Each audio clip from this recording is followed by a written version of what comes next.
நபிசுல்லாஸ்லாம் அப்படி செய்ய மாட்டாங்க. நபிசுல்லாஸ்லாம் என்ன பண்ணாங்க, தன்னுடைய பேரன் அவர் வந்து பைத்துல் மால்லேருந்து ஒரு பேரிச்சம்பழத்தை எடுத்து வாயில போடுறாங்க. ரசூலுல்லாஹ் சொல்றாங்க, அது பொது காசு, அது பொது சொத்து, அதுலேருந்து நீ எடுக்கக்கூடாது, அதை எடு வாயிலேருந்து. வாயில சாப்பிட்ட குழந்தை, நம்ம ஹுசேன் மாதிரி இருக்க குழந்தை, 1 வயசு குழந்தை, 2 வயசு குழந்தை, அந்த குழந்தை எடுத்து போடுற பேரிச்சம்பழத்தை அந்த குழந்தைக்கு பாடம் நடத்துறாங்க நபிசுல்லாஸ்லாம். இது ஹராமான காசு, வெளியேடு, துப்பு அப்படின்னு சொல்லிட்டு எடுத்து கீழேயாவது போடுறாங்களே தவிர அதை நீ சாப்பிடக்கூடாதுன்றது.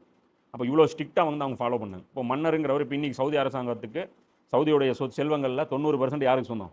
மன்னர் சொந்தம். நீங்கள் கூகுள் அடிச்சு பாருங்க, மன்னருக்கு எவ்வளோ காசு இருக்குது அப்படின்னு. அந்த காசுலாம் எங்கேருந்து அவர் கல்லோட சம்பாரிச்சாரா, இல்லை அவர் ஒட்டகம் வச்சு சம்பாரிச்சாரா, அவர் என்ன பண்ணி சம்பாரிச்சார்? இந்த பதவி வந்தவுடனே கஜானா அவரு தான் ஆயிரும். புரியுதா? உமர்லியானு கண்ட்ரோலில் கஜானா இருக்கும், அதிலிருந்து காசு எடுத்து அவர் அண்ணனுக்கு கொடுக்க முடியாது, அவர் பையனுக்கு கொடுக்க முடியாது. அதெல்லாம் உமர் சீரிஸ்லேயே வரும். அவர் சொல்லுவார்ல, 5 பைசா நான் தரமாட்டேன் பாரு, பையன் செலவு காசு கேட்பார், இப்னு உமர் தரமாட்டேன்ருவார். அவர் போய் ஒட்டகம் மேய்ப்பார், எக்ஸ்ட்ரா குண்டாயிருச்சுன்னு சொல்லிட்டு அதை துரத்தி விடுவார். அது என்ன ஒட்டகம் மட்டும் குண்டா இருக்குன்னு பாரு.